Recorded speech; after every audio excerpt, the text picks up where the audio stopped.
Good evening, friends and family, and thank you for coming to another night with Repair, Restore, and Grow Black Communities Behind Black Business. And tonight we have another wonderful gem in our community, Emeka Moka. And Emeka, I want to thank you so much for coming here tonight. Absolutely. And when I say this is a gem, I mean this is a gem. He has a pet grooming product. He is doing some astounding work in the area of sustainability, and it all kind of ties in together. And we're going to learn something tonight. Okay, outside of finding out about his business and his products, there's some great information to be imparted. So, as you know, we are a nonprofit organization and we are working to enhance the awareness and support of Black businesses in Chicago area here. And in order for a community to sustain itself, Emeka, they have to support one another. Correct. That is so important. And this is how Chinatown thrives. Everywhere in the world you go, there's a Chinatown. And how many other ethnic groups are thriving. And correct. we're struggling with this in the Black community, not only here in Chicago, but in other states. And as Emeka and I were speaking earlier, this is a global problem, you know, where Black people are not able to work together like we should. However, this is what we are working towards here at Repair, Restore, and Grow Black Communities. We want us to come together and support our Black businesses. If you're supporting your Black businesses will more likely hire your people to help circulate those dollars. They're more likely to do business with other Black entrepreneurs. Correct. They're more likely to contribute to Black causes. Correct. Other people may not have any interest in, you know, your concerns and your issues in your community. You're being a mentor and you're inspiring young people and other Black entrepreneurs. And so it's very important. And it's very important that our Black business people support other Black business people. Correct. Because otherwise you're doing the same thing that everyone else is doing. They're coming into our communities, they're setting up stores, they're making profits, and they're taking those profits somewhere else. Outside. Outside of the community. And that's just what you see why our communities are looking like they're looking. There's not the investment, the type of investment that should go into our communities is not there. And so that's why it's so important that we support Black businesses. And here at Repair, Restore, and Grow Black Communities, we know how important knowledge is. There's information that we need to know. We need to know our history. We need to be reading about our perspectives. We have some great authors out here that have given us blueprints in terms of how we can do better, be more successful. And have done some great works in the past to get us to where we are today. And a lot of that information is in books. And that's why we are great proponents of our Black bookstores here in the Chicago area. And we used to have 22 Black bookstores here. And we dwindled down to 2, but there has been a resurgence. Absolutely. And if you go to our website at Repair, Restore, and Grow Black Communities, rrgbc.org, we have listed many of the Black bookstores that we have here in Chicago. And we go a step further We support our Black bookstores by featuring a Black bookstores on our website every month. For this month, it is going to be Afriware. And Afriware is a wonderful bookstore. They do not have a physical location now, but you can purchase online. And Sister Nzinga, she has a wonderful selection of books. Now, we sponsor rather a book giveaway. And so our book that we were giving away for this month is Our Secret Society. And next week we will be announcing to you who the winner of that book is, unless it comes across our screen tonight. But this has been a wonderful read. Our Secret Society, Molly Moon, and the Glamour, Money, and Power Behind the Civil Rights Movement. You want to find out about our elite class of Black people and how they moved into that arena and how dollars were put into our movement as Black people were trying to be able to vote. And Black people wanted to get past Jim Crow. We wanted equal rights. Their money and dollars had to be put on the table. So where those dollars were coming from and who these people were, and a lot of that information is in this read. So all you have to do is go to rrgbc.org and subscribe, and you can become the winner of our book giveaway. And we will be announcing our book for this month on next week. And so in addition to that, we support our Black-owned banks. We do have the Southside Community Federal Credit Union here in Chicago, which is located at 55th and Wentworth. They're in the mall in the back, and they have been operating for over 20 years, giving mortgage loans, car loans, personal loans, financial literacy classes to people in our community. Great. And giving them an opportunity to get loans in cases where other banks would not do so. And these are banks that have become extremely wealthy off of our deposits, because that's how a bank makes money, by you depositing your money into that bank. And many people have been putting money into a bank for decades and then go to the bank and ask for help and can't get it. Now, you do have a responsibility to how you manage your money. That's important. But you need help. And the Southside Community Federal Credit Union has extended themselves to do that. They help you out to get your finances in order. So please open up an account at the Southside Community Federal Credit Union. And we still have our petition for our bookstores at change.org. That's Save Black Bookstores Chicago at change.org. So please go there and sign our petition, as next year we will be working on our public policy piece, where we want our public schools and our libraries to give contracts to our Black bookstores to help them stay afloat. So that's some of the work that we are doing, family, and we appreciate your support. You can go to our website at rrgbc.org and donate.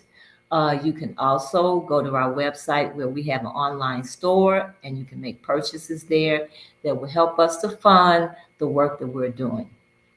So tonight, let's get to our guest, Emeka Moka.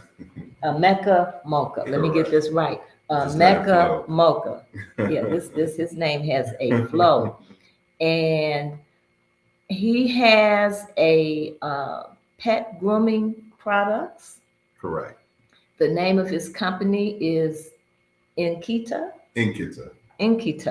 All right, Nkita. All right. These are Nigerian term. So yes, Nkita is Igbo. Igbo, okay. Which I'm half Igbo, half Yoruba. So Nkita, well, how we got the name, I asked my mother how to say dog in Yoruba. Okay. So dog in Yoruba is Acha, H-A-A. Okay. And So then I asked my father how to say dog in Igbo. Okay. And so he said Nkita. Nkita. So I'm like, That's that rang a so bell. that rang. And so I said, spell it. So it's like Nkita. And I'm like, you know what? I feel like that's going to work. Okay. I feel like that's going to work. And so we went a little back and forth at first. Okay. About should it be the name or not. But I think after a lot of people said that they liked it, Okay. And then we looked it up and everything was clear. It was like, it's a go. We're going to go ahead and go with Nkita. Okay. And be a little history behind the name as well. Okay. Yeah, so. Okay. Well, I'm going to give you an opportunity to tell a little bit about yourself, and who you are. You have the Nigerian roots, but I understand you're first generation. Correct. Here in America. I'm first generation. So me and my siblings were born here, and my parents met here. And my father, as I was saying earlier, is Igbo. My mother, she's Yoruba. So meaning they are from two different kingdoms in Nigeria, and they speak two different languages.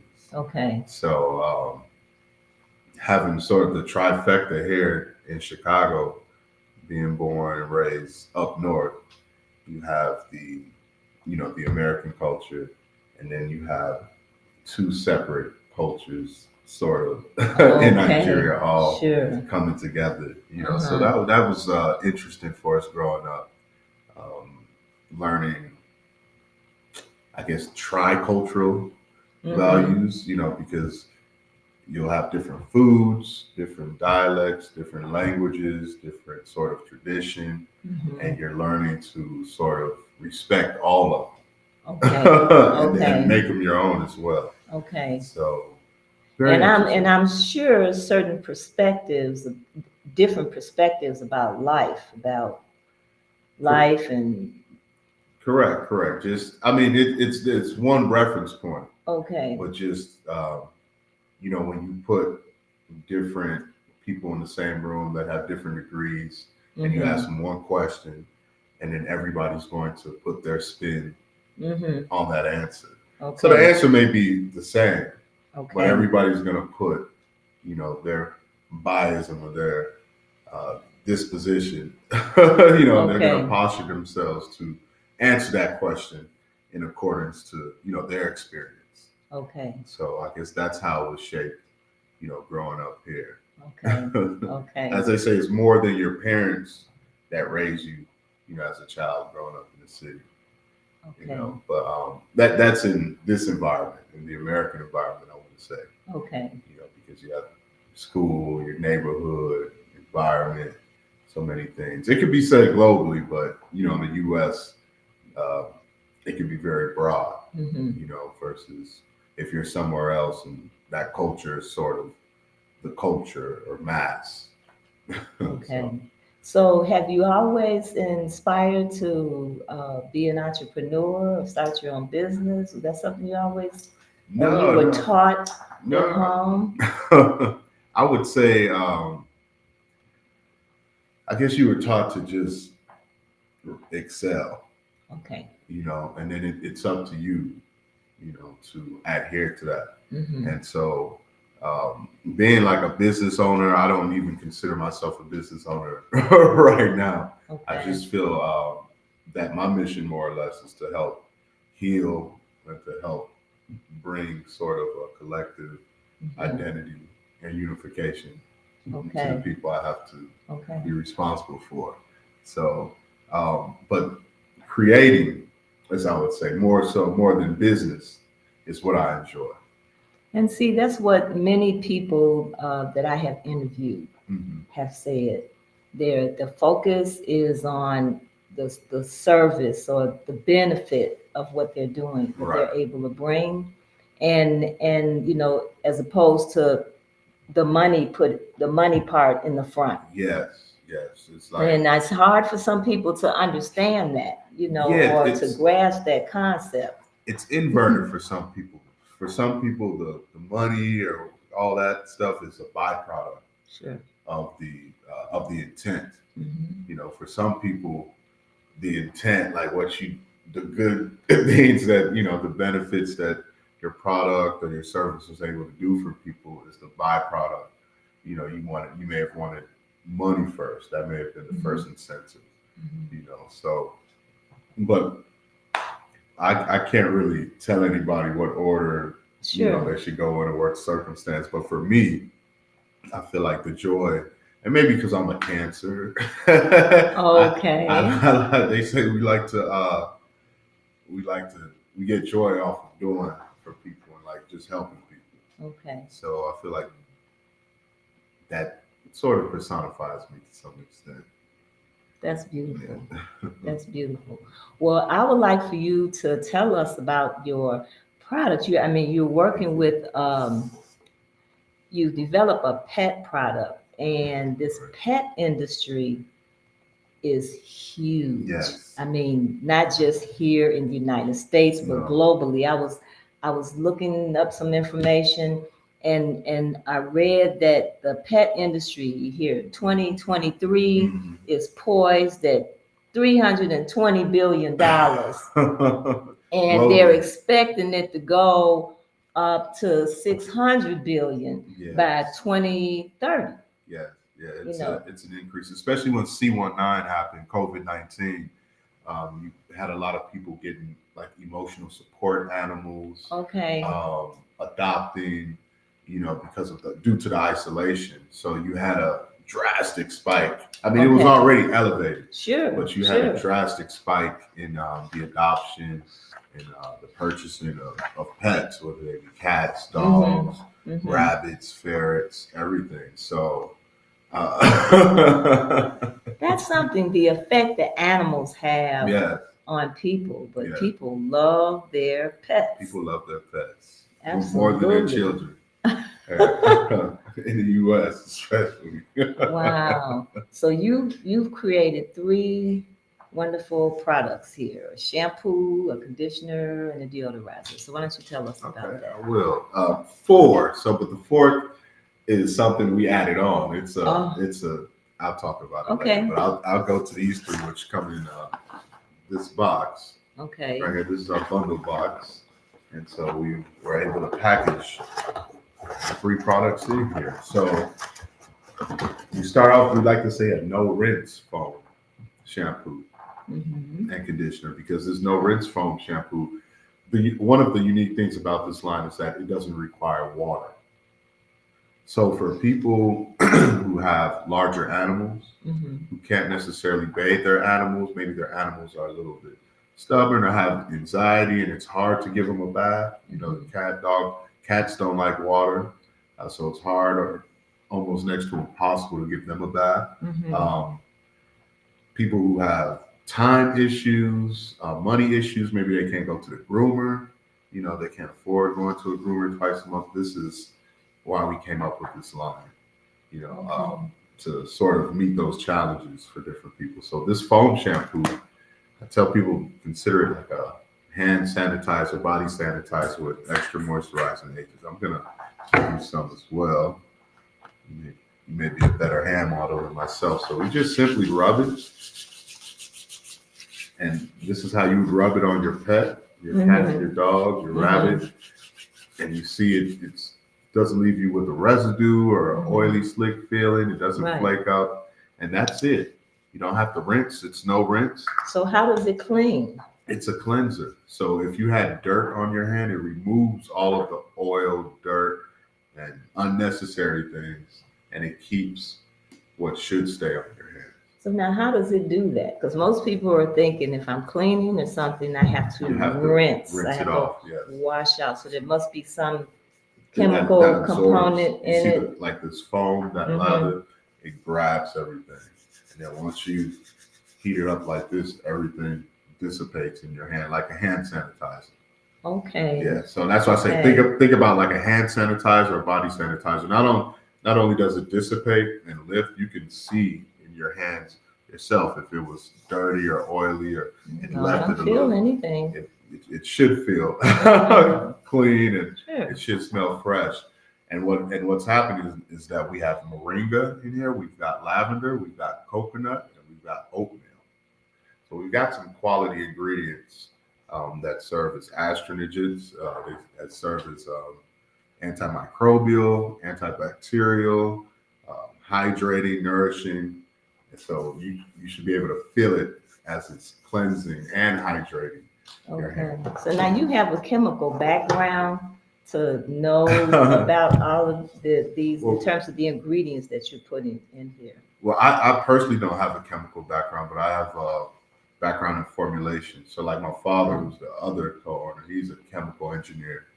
And so he's been formulating for years. And so I'm just a byproduct of all those formulations. So what I do, or what we did, is we looked at some of the traditional ingredients that were in pet products, especially for dogs and cats, what they use for the type of ingredients that they use for itching, for dry skin, for fleas and ticks, for different conditions and different environments. And so we took all that and we said, what are they not using? That can be that's better. That has a higher nutritional content. That's lighter, that absorbs better to the skin, to the hair than what the competitors are doing. Excuse me. And so that's when moringa, which is native to West Africa, came into, which is a superfood, came into part. We also looked at not only oatmeal, but we looked at grapeseed oil. So most people use heavy oils in their formulations, like olive oil, jojoba, which they do the trick, but they're heavy and they can weigh your skin and your hair down, so they can clog things up.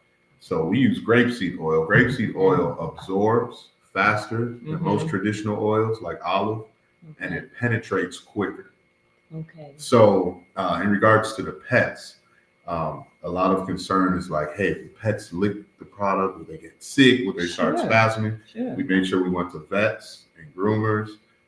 All of our formulation and ingredients were safe, so we didn't have to worry about that. Even the new ones we added on, such as the grapeseed oil, the moringa, and we've got witch hazel on this one. I'm going to show you that in a second. And so what would happen was that we put the product on the pets, and before they can even try to lick it off or shake it off, it's already absorbed into their skin and hair. As you can see with your hand. There's no residue at all. Yeah, thank you. And then this is, if I can get it open, this is the leave-in conditioner. So you would use this traditionally like a lotion. So I'm just I'll do it on myself so you can see that it's genuine, as we like to say. And when I tell people, even if you have too much, it's perfect because it penetrates so quick. Oh, this smells nice. And it's light. It's light. It's a light fragrance. It's not over. It's nice, clean. That's what it smells. Thank you. Clean. So now what does this do? This is a conditioner. And so that's conditioning. So that's locking in. So in regards to the pets, that grapeseed oil has what they call linoleic acid. And what that does is it breaks down the yeast in the paws, on the belly. So a lot of dogs, a lot of times they have yeast buildups, and they'll be gnawing at their paws. They'll be gnawing, or it'll smell like corn chips. You're like, oh, what is that corn chip smell? That corn chip smell. And this helps out. This helps eradicate that grapeseed oil. And on top of that, we also have the moringa, lavender, and oatmeal. As well. Wow. Now, is this just for dogs? The interesting thing about this line, if you can see this label on the back right here, that it's safe for human skin and hair. So people can use the product as well. So we have a two-way sort of hybrid product. So, and think about I know many people don't bathe every day. No. Some people, I used to think everybody took a bath or a shower every day, but that's not the case. Oh, no, that's not the case. Yeah. So yeah, they can find this as a healthy alternative. If they want to skip a day. We like to say if you can use it, if it's safe enough to use for your pets, it should be safe enough to use for you. And I think one reason a lot of people like using the products for their pets is because actually us formulating this and making our first pet product, it taught us a lot of things that it has to be, you can't have, I guess, the harshness that you would have in a regular human product. Okay. You know, because the animals have hypersensitivities to smell, to taste, to touch. Sure. So your products have to be very safe and natural. So we like to say gentle enough for a baby, but strong enough for an adult. Okay. So so you have to formulate it in a way where it's soft and gentle, and it couldn't even harm the baby. So that's why I think a lot of people grow to using their own the pet product, because they're a lot safer than some of the traditional human products out there. Okay. Or they ought to be. And so this last product, which is a deodorizer. Okay, here we have a deodorizer. All right. It's we like to say this is a two-way product or three-way product as well, because it's a deodorizer, it's a disinfectant, it's a medical spray / first aid spray, it's a flea and tick spray, and then it's like a finisher. So now, how does it? What does it keep ticks away? Correct. That's the witch hazel inside, and so we've got lavender, coconut, and witch hazel inside of this. So that witch hazel actually kills the eggs of the fleas and the ticks.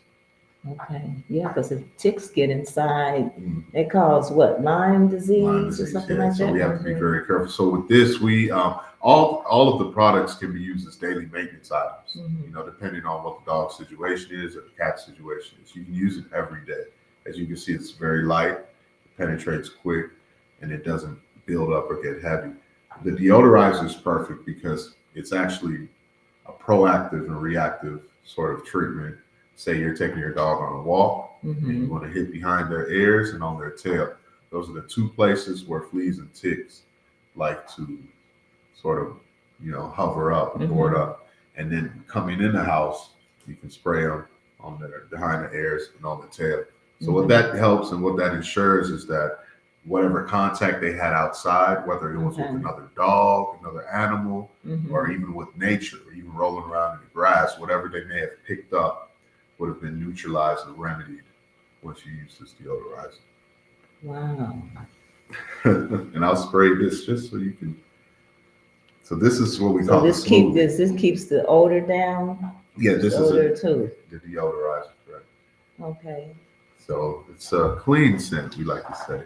Wow. So it's like a smoothie effect with all three products in hand. You know, you can tell. Like, did you use that hand for everything? Yes. So this is how it feels and how it looks after you've performed all three on your pet. Okay. So who you told us about the ingredients that are in your products. Who are your customers? So just about any pet owner, pet enthusiasts, dog mom, cat mom, dog dad, dog parents, cat parents, owners of rabbits, ferrets, and then to be specific, like your pet trainers, like your dog trainers, your pet walkers, your dog walkers, your groomers, anybody that deals with pets. And for certain people who want to, take a chance on trying a more natural ingredient for themselves, they're certainly free and open to use this. We've actually had a couple people use it for their natural styles, and then they love it. Okay. Wow. Because I know that's not always a shampoo, correct, thing. So that helps to keep the locks exactly. No water, no use water, things like that. Wow. Yeah. So those are traditionally. I'm like, if you have a pet, you can feel free to patronize. Well, I know Royal Paws is one place that I know that is here in the South Shore area, and Jasmine. Yeah, shout out to Jasmine. Jasmine does a wonderful job with the animals there. I've been in there, her establishment, and seen how how they just sit there and let her work on them. Yeah, She has a way. She has a commanding of the animals, the different animals, cats, dogs within her vicinity. Wow. Well, I know people are spending lots of money and investing a lot of time in their pets. They are. I mean, and you have to take care of them because they get otherwise, they get sick, just like we do. Yes. And you have people getting insurance, health insurance for their pets. Insurance. They're getting plans for. I forget what that term is. Like to go to the pet cemetery. Oh yeah. Yeah. Oh, Like yeah. after they transition. Oh yeah. Oh, I went through that. I could tell you a story. I had a canary, and the canary, passed away. They had to put the canary. But I won't talk about that on this show. But oh yeah, people spend a lot of money. Yes. And I went on a site called sidewalk.com. Okay. And they listed 7 Black-owned businesses in Chicago that are, addressing this industry with the pets. There was Siri Dogwood that has organic treats. Okay. Black-owned, Healing Tales, and these people do physical rehab and holistic medicine. Yeah. Okay. So I mean, it's like whatever people are doing for themselves, they're also doing for their pet, which makes sense. The perfect ecosystem. It's like now I'm vegetarian, and I know some people try to have their dogs or their animals eat vegetarian. I don't know. They're trying to throw it in. It won't work all the way. Naturally, more meat eaters, but wow. So you have so many different benefits. It's a pet product, but the humans can use it, and you can use it for dogs. You can use it for cats. Yes. And mostly your furry friend. Your furry friends can use it as well. Correct. Okay. What about birds?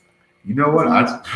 We haven't thought about birds, but I'm sure the deodorizer, the foam shampoo for their feathers. Okay. May be a good idea if they're able to tolerate it. Sure. Wow. So where do you see this going, family? We're talking about pet products here, and I know many of you have some of your best friends. I know people love their cats and love their dogs, and we have a wonderful product here. You want to tell them the name of your product again? So the product is called Nkita, Nkita. And once again, that website is www.nkita.store. Sure. STORE. Okay, and he has a shampoo, and he has a conditioner, and he has a deodorizer. And you don't, these are no rinse products. Correct. You don't need any water. No water at all. So. And I mean, it smells nice, and everything feels nice and fresh. No sticky, gooey. I want you to be the tester live. Absolutely. And you use it for, and as he says, you can use these products for your pets, and you can use them on yourself. That's right. That's wonderful. Thank you. That's wonderful. And so this is all. Where do you see yourself going with this? What is your vision for these products for the future? Yeah, we've got this SKU right here. We focus on waterless. Okay. Because we felt that was a niche, just because of the certain challenges I told you that some people have, whether it's space, whether it's time, whether it's financial. So focusing on this, we were also able to come out with a 50-in-1 concentrated shampoo for groomers that groomers use to wash their dogs. That one needs water, but it's a 50-to-1 concentrate, and the ingredients for that one are moringa, lavender, and coconut. Okay. So it's a great, and it's for all ages. It's hypoallergenic. It's sensitive skin. It's for de-shedding all. It's for horses, dogs, cats. It's for everybody. It's for humans. So we've got that shampoo, and we're pretty much just trying to see who we can open up, this type of experience to. Okay. Because a lot of people often feel burdened, like I said, with the challenges. And what a lot of people, what a lot of industry is seeing, the adoption agencies, pet industry is like some people didn't have the knowledge to take care of the pet, okay. Or the restraint or the commitment, and it's things like this that can help people, like I said, that don't have the money to go to a groomer, maybe not the time to wash their dog, sure.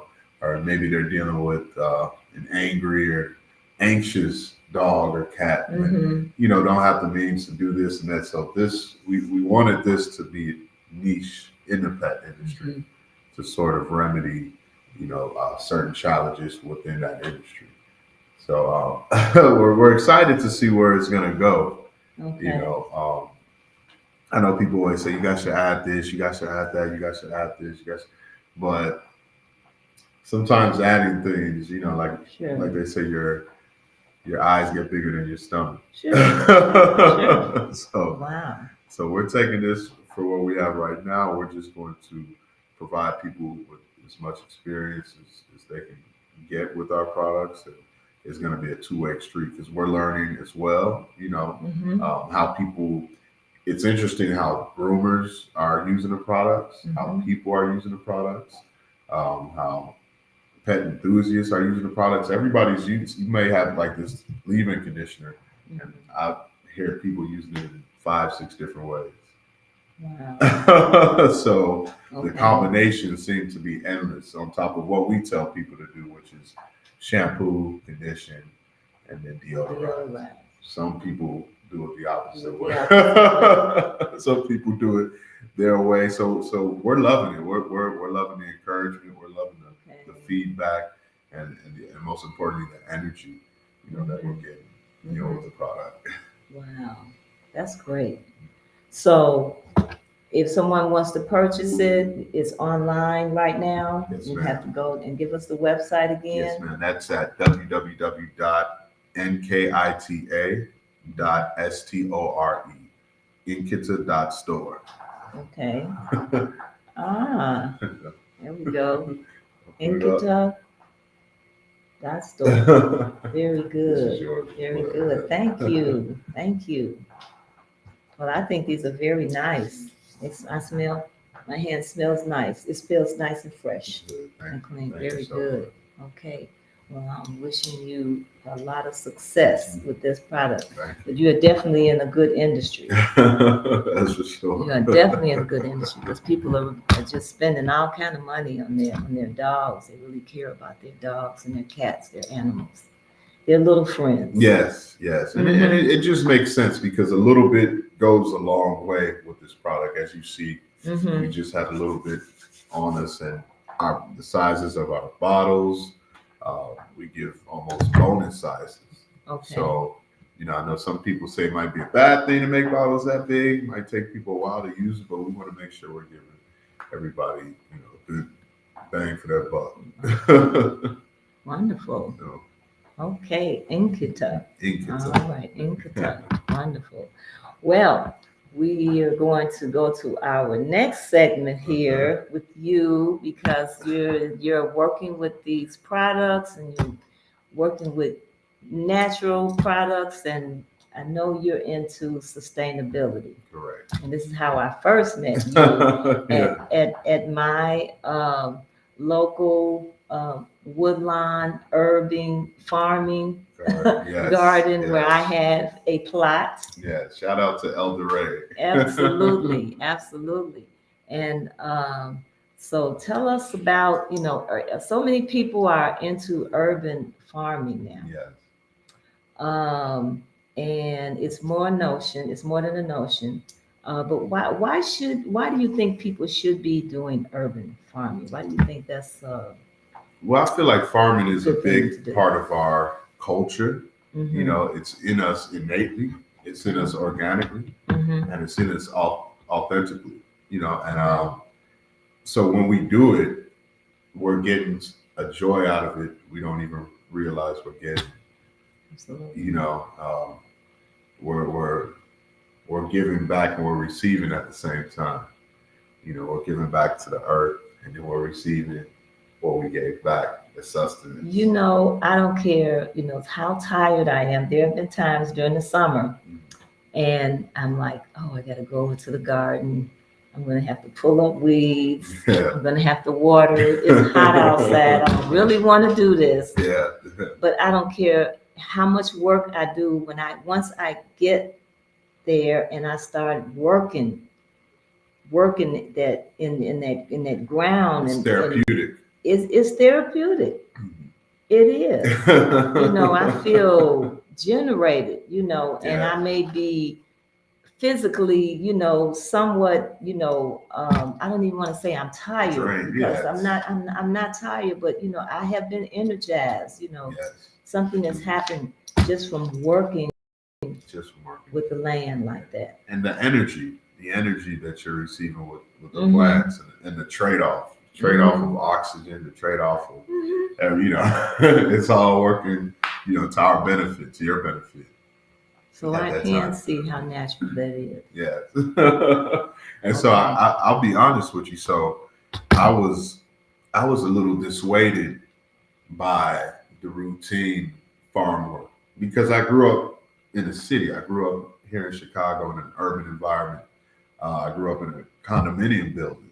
Okay. So I've always been in apartments, a condo. I never had a backyard, or a traditional house. Okay. So when I would see people have gardens in their backyard, I would never pay it any mind because it wasn't a part of my reality, or my routine. So, but when I was introduced, on how to, it was a company called Aero Garden back then, and then they were making they had these gardens that NASA was using and taking to outer space and growing greens with no soil, no dirt, just water, and this little machine.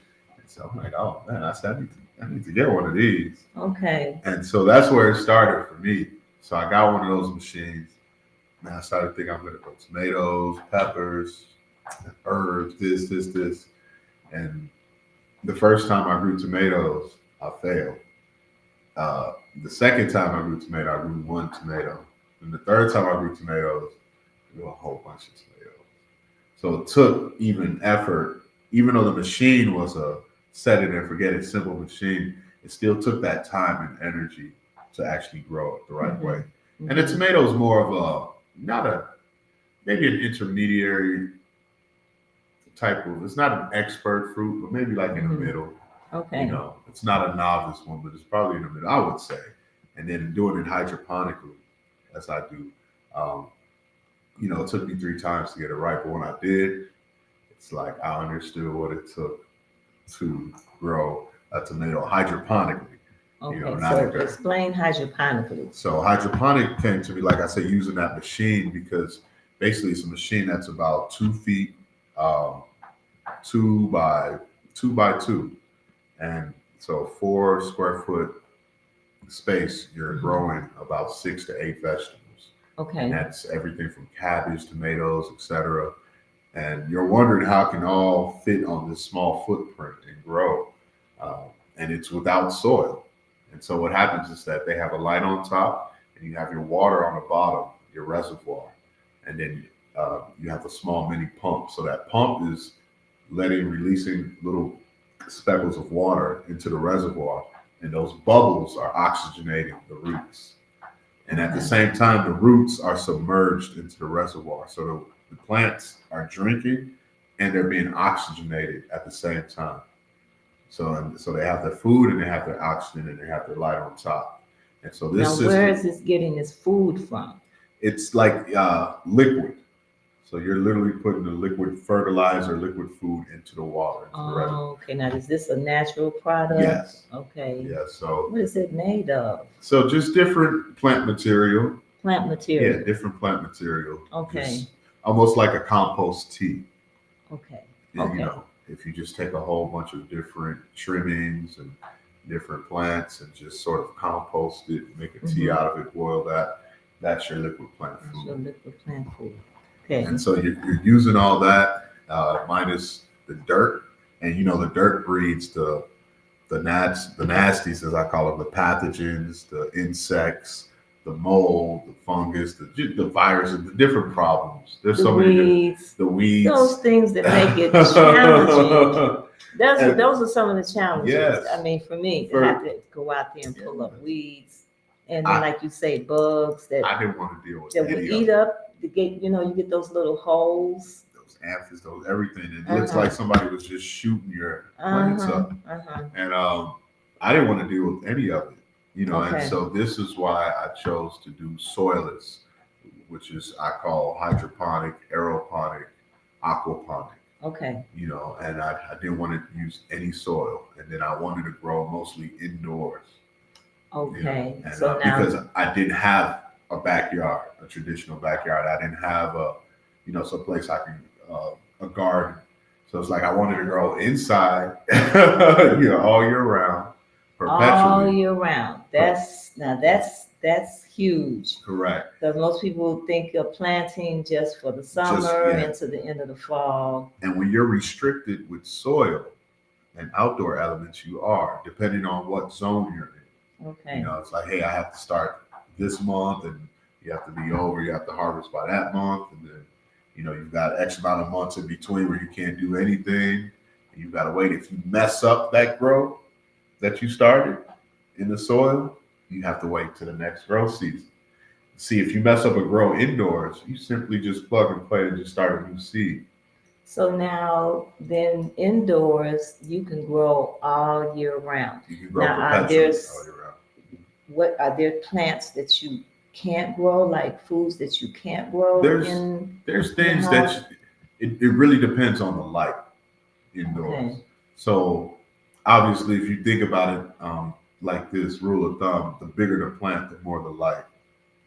So if I want to grow something like a palm tree, I better make sure I put it in a sunroom, someplace where it has a lot of light exposure.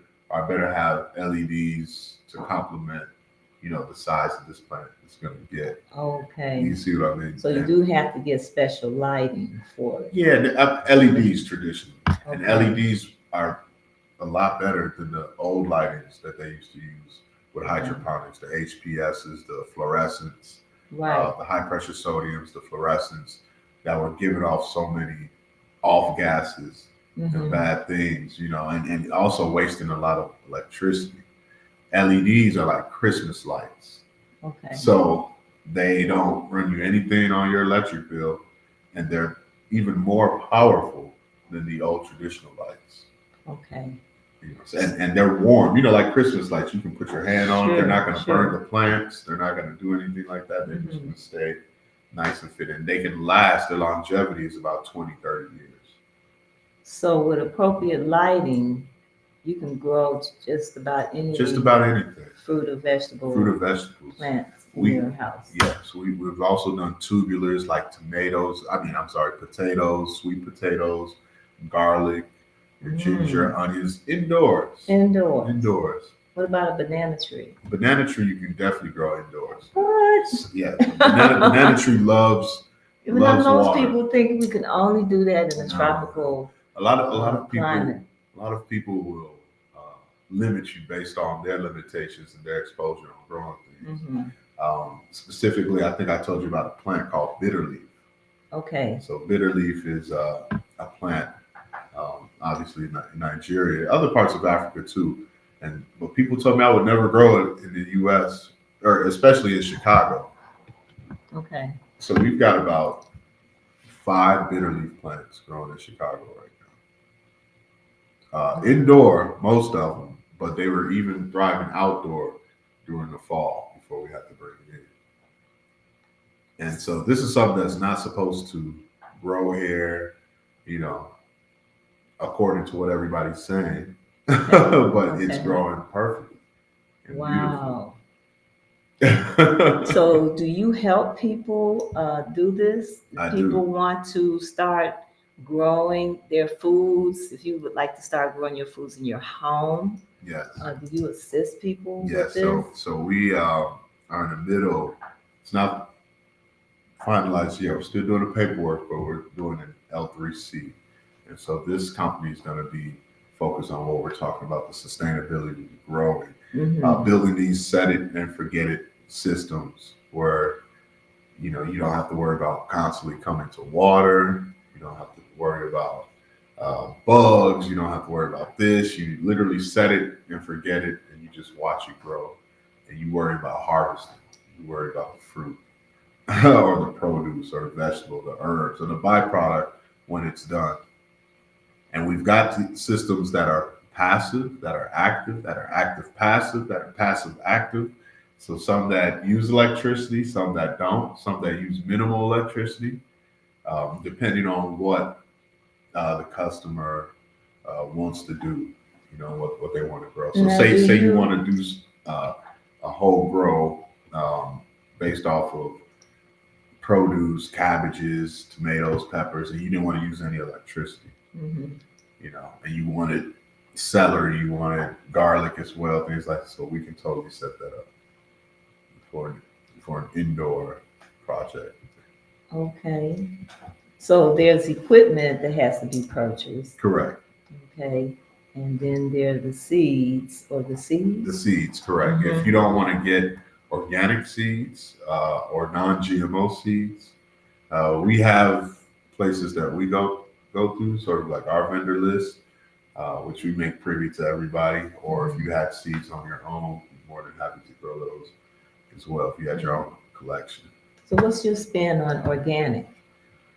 I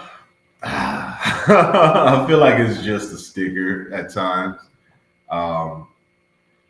because you know, I've heard from some people, you know, that are in that industry that something like peaches, you know, they all go in one bin, and then some of them have a sticker, some of them don't. But they don't, you know, once they start separating them, they don't remember which ones have stickers, which ones don't. And so it's mental appeasement to me, for a lot of people, or how I think a lot of people view it and see it, unless you're really growing it yourself. Can you deem it as organic? Okay, so you can't, what you're saying is you can't be 100% sure, Yeah. certain that everything You know, like is organic. If I come and take this sticker off and put it on here and it says organic, you want it, versus this one that's non-organic. But organic is better for you. Supposedly, if you get it organic, yes, if you get it organic. I would take. I'm thinking about, you know, if I'm purchasing organic, I don't have pesticides on my food. Then you never know. That's what I'm saying. Well, I'll tell you, you sure are spending a whole lot more money. You are, and that's the game. Oh my goodness! And so, like, organic for me is, like I said, the term organic, figuratively, you know, and literally, that it's organic if I'm organically growing it.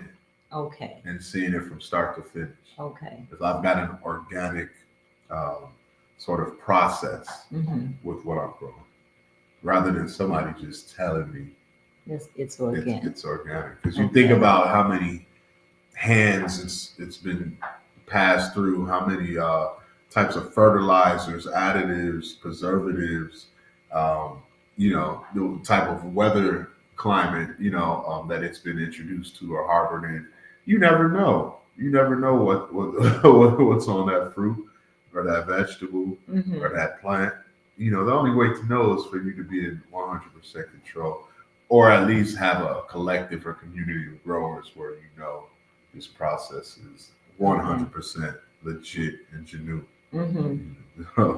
Wow. So when I start to, when you mentioned harvesting, I guess I better be watching the time here. But when you mention harvesting, I think about when your food starts to grow, like when I would grow greens, I had a lot of greens, you know, more than what I could eat. Right. So the harvesting part is, I'm sure, just as important indoor. Yes. You have to have some type of routine with that, or what you're going to do with that food. Correct. And you have to harvest. You have to harvest, and but that's something Ray would call me sometimes. Denise, you need to come and harvest, so the new growth can come up. You know, so the plant doesn't stay stagnant, so to speak.